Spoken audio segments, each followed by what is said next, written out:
नमस्कार, राष्ट्रीय लोकवाणी में आपका स्वागत है। मैं हूं इंदु पात्रा और आइए सबसे पहले नजर डालते हैं अब तक की सुर्खियों पर।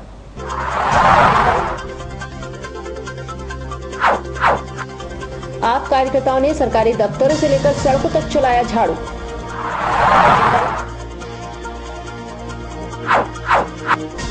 जमशेदपुर अभिभावक संघ ने निकाला प्रदर्शन रैली, जिला मुख्यालय पर किया प्रदर्शन।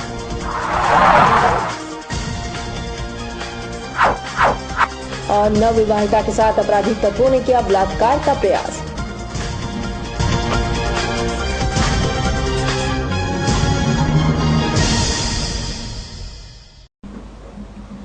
राज्य में अभी लोकसभा चुनाव की बिगुल बजा ही नहीं था कि हर राजनीतिक पार्टियां अपने अपने तैयारी में जुट गई हैं। ऐसे क्रम में आगामी लोकसभा चुनाव को देखते हुए आम आदमी पार्टी सड़कों में झाड़ू लेकर उतर चुके हैं और सरकारी दफ्तरों से लेकर सड़कों तक की साफ सफाई में जुट गए हैं। इसी क्रम में पूर्वी सिंहभूम आम आदमी पार्टी द्वारा जिला मुख्यालय पर झाड़ू चलाओ अभियान चलाया गया। निकलो बाहर मकानों से, जंग लड़ो बेईमानों से की तर्ज पर आम आदमी पार्टी झाड़ू चलाओ यात्रा जमशेदपुर पूर्वी विधानसभा क्षेत्र में लोकसभा चुनाव की तैयारी शुरू कर चुका है। पिछले 15 फरवरी से लेकर 25 फरवरी तक यह देश व्यापी अभियान चलाया जा रहा है, जिसका मकसद है कि पिछले 2 वर्षों से भ्रष्टाचार के खिलाफ जन लोकपाल की मांग को लेकर लाखों लोग सड़क पर उतरे हैं, परंतु अब तक इसे पूर्ण रूप से स्वीकृति नहीं मिली है। इस दौरान आपके कार्यकर्ताओं का कहना था कि पार्टी के द्वारा पिछले 2 वर्षों में जो आंदोलन चलाया गया उसमें कोई बड़े नामी नेतागण बेनकाब हो गए हैं।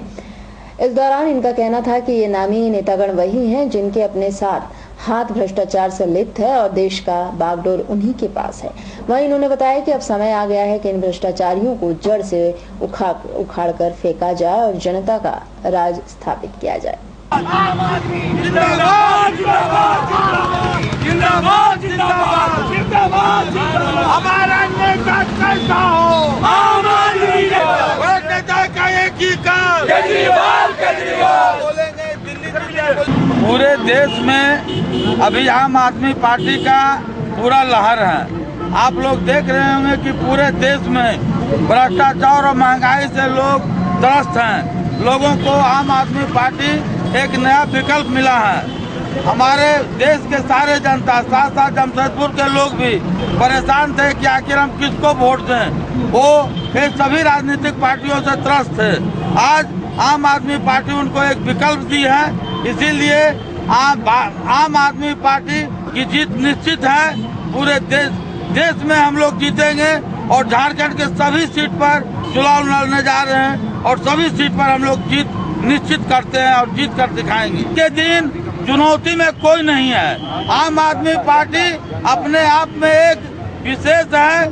आम आदमी के सामने आज के दिन जितनी भी सारी पार्टियां हैं, जितने भी नेता हैं, उनका कद छोटा हो गया है। सारी जनता के दिल में आम आदमी बस गई है और अभी देश में सिर्फ एक ही नेता है जिसका नाम है अरविंद केजरीवाल। अरविंद केजरीवाल के साथ चलने के लिए पूरे देश की जनता एक साथ है, एकजुट है। और उधर अभिभावक संघ ने शहर के अभी वंचित वर्ग के बच्चों से स्कूलों द्वारा फीस लिए जाने के विरोध में विशाल प्रदर्शन रैली निकाला, जो विभिन्न क्षेत्रों से होकर जिला मुख्यालय पहुंचकर प्रदर्शन के रूप में तब्दील हो गया।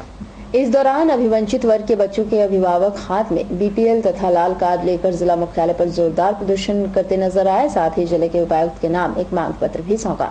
इस प्रदर्शन में शामिल जमशेदपुर अभिभावक संघ के अध्यक्ष डॉक्टर उमेश कुमार ने बताया कि शहर में निजी स्कूल अपने मनमानी पर उतारू हैं और इसका सीधा असर बच्चों के भविष्य पर पड़ रहा है। इन्होंने बातें की है कि सोनारी स्थित कार्मेल जूनियर कॉलेज में पढ़ रहे अभिवर्गित वर्ग के बच्चों के अभिभावकों से स्कूल प्रबंधन ने तय सीमा में फीस अदा करने के संबंध सूचना पत्र जारी किया है। फीस नहीं जमा करने पर स्कूल से बच्चे को निकाल दिए जाने की बात भी कही है, जबकि नियमों के आधार पर निजी स्कूलों को 25% आरक्षित सीटों पर नामांकित अभिवर्गित वर्ग के बच्चों को निःशुल्क शिक्षा दिए जाने का प्रावधान है। मांग पत्र के माध्यम से इन्होंने जिले के उपायुक्त से मांग की है कि इस मसले पर गंभीरता से ध्यान दे ताकि बच्चों का भविष्य संवर सके।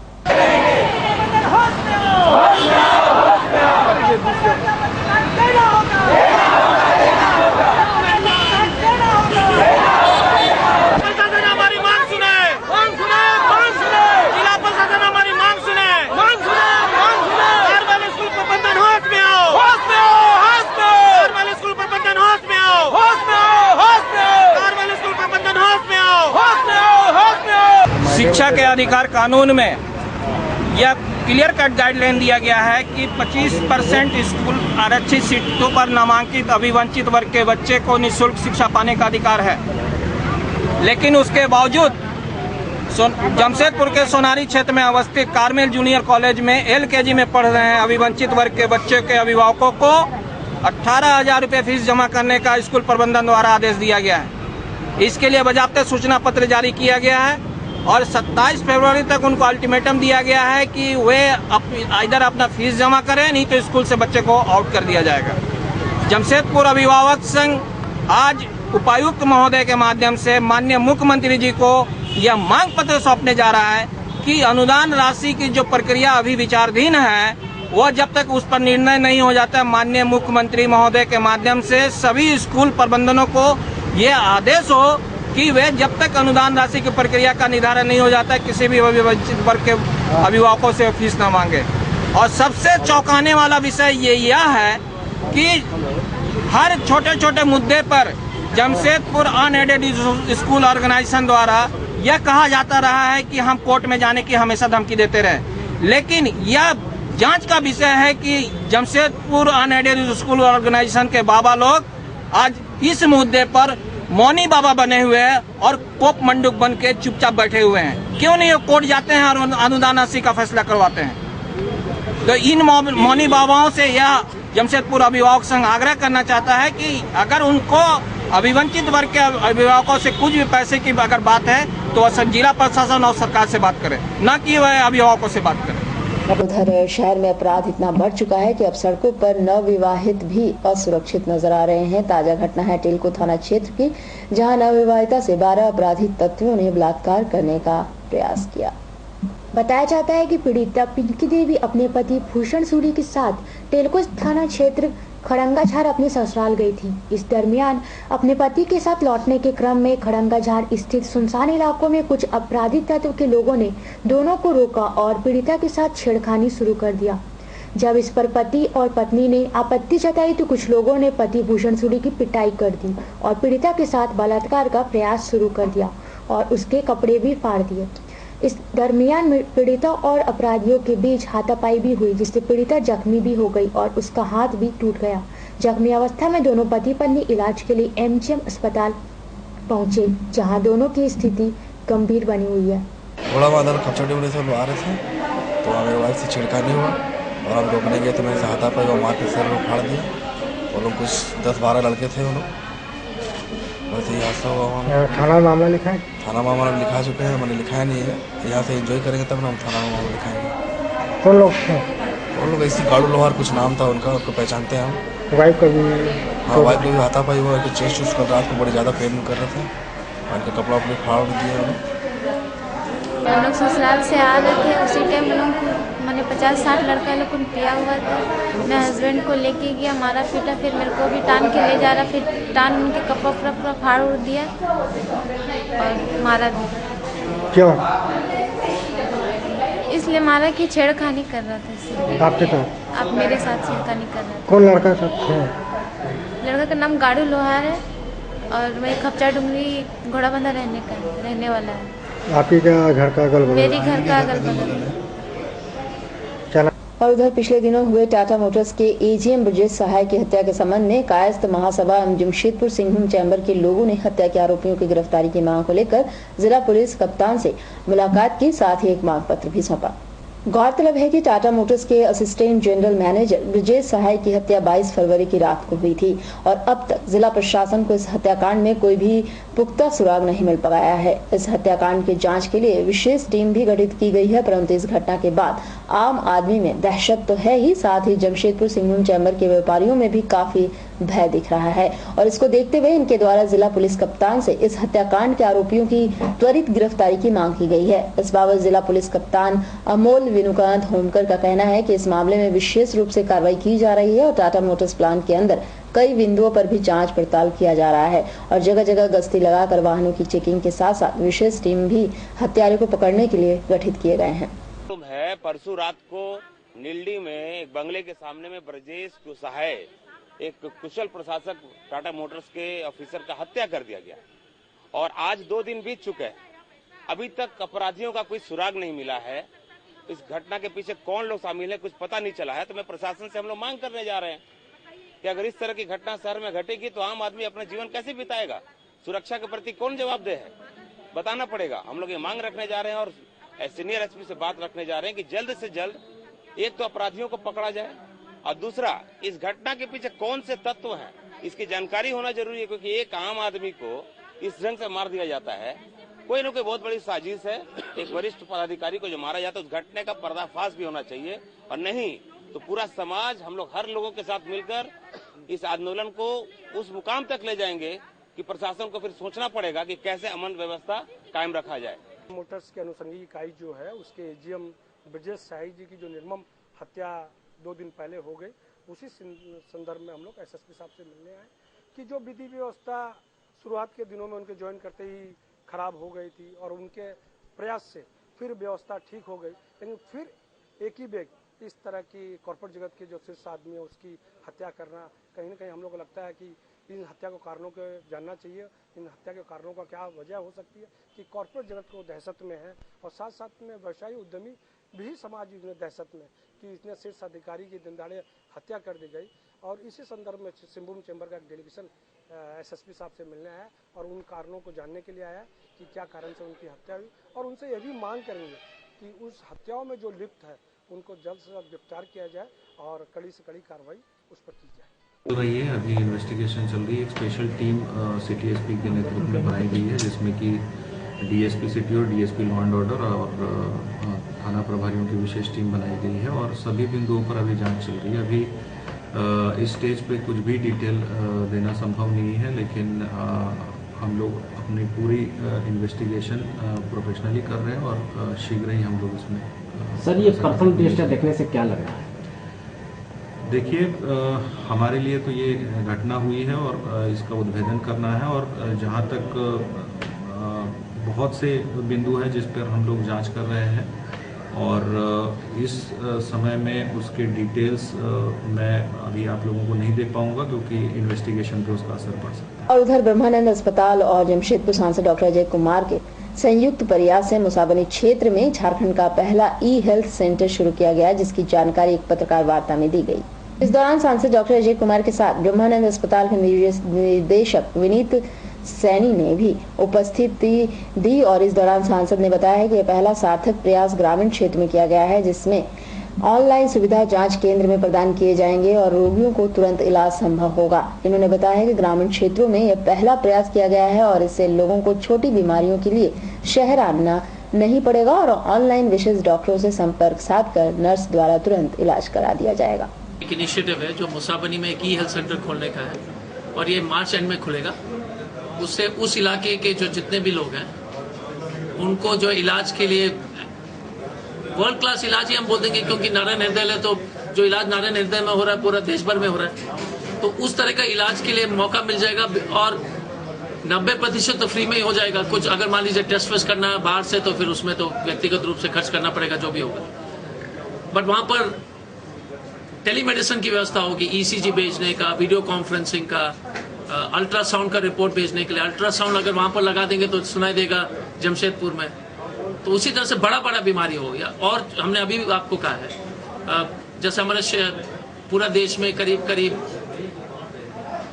120 लाख लोग प्रिवेंटेबल कारण से रोग छोटे से कारण के चलते हुए आंख की रोशनी चली गई है। तो अगर आप इस देश में 600 जिला है तो हमारे जिला में आप उसको बांट दीजिएगा तो इसका मतलब है कि हर जिला में 1 लाख से 1.5 लाख लोग जो आंख की रोशनी जो है छोटा पैसे के अभाव में या जानकारी के अभाव पर जो है लोग जो है आंख की रोशनी नहीं है, तो उन लोग वैसे लोग के लिए उस सेंटर से आई चेकअप करके वो भेज देंगे जमशेदपुर में, तो फ्री में इलाज हो जाएगा। और उधर अखिल भारतीय जन अधिकारी मंच के सदस्यों ने उपायुक्त को मानवू गौड़ बस्ती में नक्शे के विरुद्ध बन रहे G4 बिल्डिंग पर रोक लगाने के लिए उपायुक्त को ज्ञापन सौंपा। साथ ही 5 दिनों में मांग पूरे नहीं होने पर JNSC में ताला जड़ने की धमकी भी दी है। अखिल भारतीय जन अधिकारी मंच के केंद्रीय महासचिव प्रसन्नजीत बोस ने उपायुक्त कार्यालय पर प्रदर्शन के दौरान बताया है कि मानवू गौड़ बस्ती में आनंद विहार कंस्ट्रक्शन कंपनी को G2 का फ्लैट बनाने का ऑर्डर पास किया गया, लेकिन वहां G4 का निर्माण कर रहे हैं, जिसकी वजह से रास्ते छोटे हो गए हैं। साथ ही वहां से पानी निकलने का कोई साधन भी नहीं है, इसलिए वे लोग उपायुक्त के माध्यम से जेएनएसी व जिला प्रशासन का इस और ध्यान आकर्षित करना चाह रहे हैं। साथ ही 5 दिनों में कार्रवाई नहीं होने पर उनके मंच के सदस्य 5 दिनों के बाद जेएनएसी के दफ्तरों में ताला जड़ने का काम करेंगे। जन अधिकारी मंच डीसी के माध्यम से जेएनएसी को और जिला प्रशासन को यह सूचना देने के लिए आया हुआ है। मानगांव क्षेत्र में गोड़ बस्ती के पास चाय कॉलोनी और नालंदा कॉलोनी के आनंद विहार कंस्ट्रक्शन कंपनी द्वारा बिल्डिंग का निर्माण किया जा रहा है, जो पासिंग G/2 है, लेकिन उस पे G/4 का निर्माण किया जा रहा है, जबकि वहाँ पे जो मेन रास्ता है उसका निकासी का वह भी 12 फीट का है। उसमें बाउंड्री वॉल करके 6 फीट किया गया और पूरी ड्राइंग में कहीं पानी का निकासी का कोई व्यवस्था नहीं है।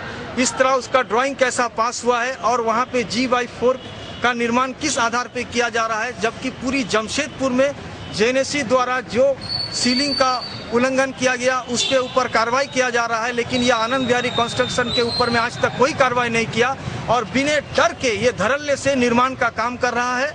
अगर इस पे जिला प्रशासन और जेएनएसी 5 दिनों के अंदर में अगर उचित कार्रवाई नहीं करता है तो अखिल भारतीय जन अधिकार मंच बाध्य होकर जिला प्रशासन के पास जोरदार आंदोलन करेंगे और जेएनएसी में तालाबंदी का कार्यक्रम किया जाएगा। और उधर मजदूर की कमी व काम के अधिक बोझ के कारण एमजीएम अस्पताल में काम कर रही महिला सफाई कर्मी रत्ना घोष काम करने के दौरान मूर्छित हो गई और अस्पताल परिसर में गिर पड़ी। उसकी स्थिति काफी दयनीय बनी हुई है।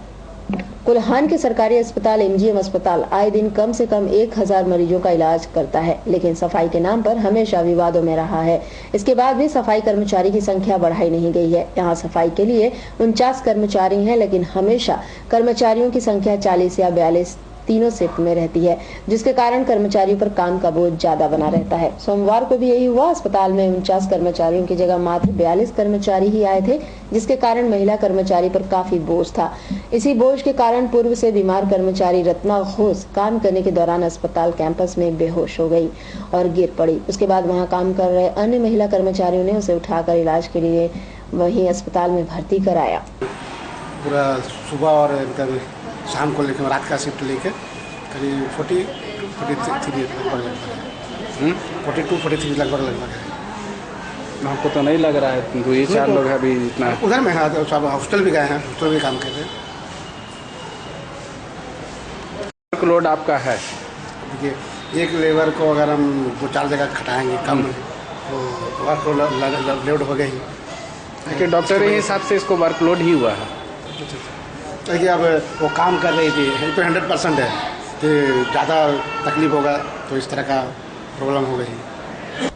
और उधर इलेक्ट्रॉनिक व डिजिटल इलेक्ट्रॉनिक मीटर के विरोध में उपायुक्त कार्यालय पर प्रदर्शन के दौरान बताया गया है कि मानगो क्षेत्र में बिजली विभाग द्वारा मैनुअल मीटर निकालकर उसकी जगह इलेक्ट्रॉनिक व डिजिटल इलेक्ट्रॉनिक मीटर लगाया जा रहा है, जिसके कारण पूर्व की अपेक्षा बिजली उपभोक्ताओं को आर्थिक नुकसान का सामना करना पड़ रहा है। मैनुअल मीटर में जहां 1000 वाट में 1 घंटे बिजली खर्च करने पड़ रहे थे, 1 यूनिट बिजली की खपत होती थी, वहीं इलेक्ट्रॉनिक मीटर में 4 यूनिट और डिजिटल इलेक्ट्रॉनिक मीटर में 10 यूनिट उठता है, जिसके कारण बिजली उपभोक्ताओं को आर्थिक क्षति का सामना करना पड़ रहा है और बिजली विभाग को काफी लाभ हो रहा है। विभाग द्वारा जो मनमानी की जा रही है, जहाँ भी गैर कंपनी क्षेत्र है, डीवीसी का लाइन सप्लाई है, वहाँ के उपभोक्ताओं को कुछ दिन पहले जो है मैनुअल मीटर लगा करता था, उसको हटाया गया, इलेक्ट्रॉनिक मीटर लगाया गया। अब इलेक्ट्रॉनिक डिजिटल मीटर लगा जा रहा है। आप देखेंगे जहाँ जहाँ इलेक्ट्रॉनिक मीटर और डिजिटल इलेक्ट्रॉनिक मीटर लगा है, वहाँ पर ही बिल की जो राशि है काफ़ी संख्या में आ रही है। हमारा ये मानना है, जिस तरह से हम लोग ये देख रहे हैं कि मैनुअल मीटर जो 1000 वाट में 1 घंटा चलने पर 1 यूनिट दिखाता है, वहीं इलेक्ट्रॉनिक मीटर 4 यूनिट दिखलाता है और डिजिटल मीटर 10 यूनिट दिखलाता है। तो ये अंतर जो है लोगों को आर्थिक क्षति पहुंचा रहा है, विद्युत विभाग को इससे लाभ हो रहा है और विद्युत उपभोक्ता जो है उसको इससे नुकसान हो रहा है। उस नुकसान को रोकने के लिए और अपनी जायज मांगों को लेकर के हम लोग उपायुक्त महोदय के पास आए हैं कि जब तक इसका जांच नहीं हो जाए और समांतरण जो मापदंड तय किया है विद्युत विभाग ने कि 1 यूनिट 1000 वाट चलाने पर 1 घंटा में आता है, तो उसी तरह ये तीनों में आना चाहिए, लेकिन ऐसा नहीं हो रहा है। इसके चलते जो है ज्यादा यूनिट आ रहा है। काफी तेजी से मीटर चलने के कारण इस तरह का समस्या उत्पन्न हुआ है, जिसके समाधान का अनुरोध हम लोग उपायुक्त महोदय पूर्वी सिंहभूम से करने आए हैं। और अब चलते चलते एक नजर डालते हैं 25 सितंबर।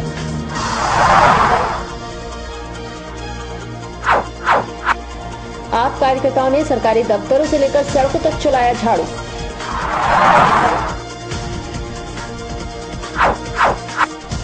जमशेदपुर अभिभावक संघ ने निकाला प्रदर्शन रैली, जिला मुख्यालय पर किया प्रदर्शन।